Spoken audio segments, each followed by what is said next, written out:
Welcome. I'm very glad to be here. I've been waiting for this opportunity for a while, an opportunity to share my story with you. It's a story of hope, and a story of it's a miracle story. It's a story of God. It's a story of deep, dark depression, a stick your gun in your mouth kind of depression.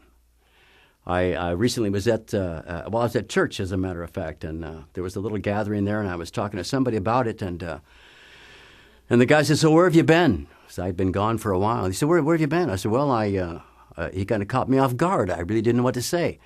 I said, "Well, I've been depressed." And he said to me, "Depressed, depressed." I said, "No, not depressed, depressed. Stick your gun in your mouth, depressed." And so I guess he got my message, because he kind of calmed down right away. It wasn't funny to me, and it won't be funny to you, I'm sure. But it is a message of hope, and that God hasn't left you. My story starts on December 18th, 2009. Let me kind of paint the picture for you. It's a small room. There's maybe 8, 10, 12 people in there. The room is quiet.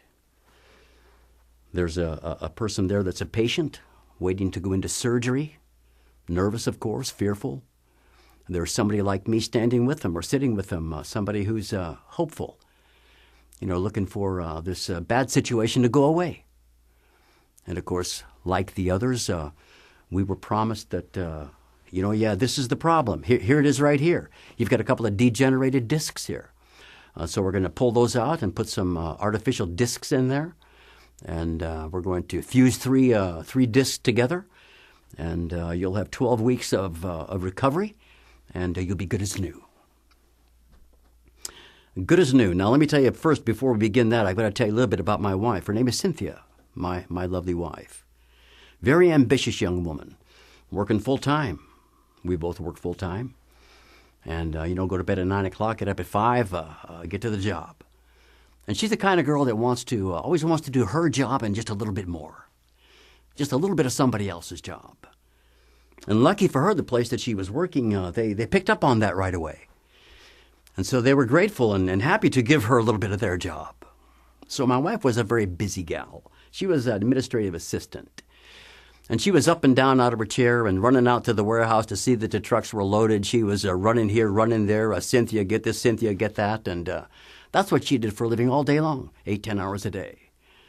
At the end of the day, when she'd get home, she'd say, "Wow, honey, my back. I got to take something for my back." She wouldn't take anything during the day because she was afraid it might interfere with her ability to perform her job. So at the end of the day, 5:30, 6 o'clock, she'd take some kind of pain medication. And that would alleviate her back in a half hour, 45 minutes. She'd be better. So this is the kind of pain that we had, the kind of pain that you can go to work every day and do your job and come home at the end of the day and take some medicine. So we went in to have that fixed, and we're promised in 12 weeks that she'd be better than ever.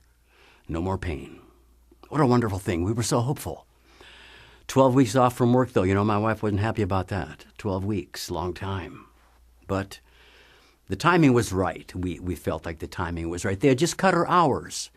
And so, the money she was going to be making with the cut hours was equivalent to the disability check that she would get if she, went ahead and took time off for the surgery. So the timing seemed right to us. And so there we were, sitting in the little room. All the papers had been signed. All the discussions had been made. All the doctor visits, the MRIs, the CAT scans. Everything was prepared. And so there we were. And so then here they come, Cynthia Marche. And so we stand up and she leaves me.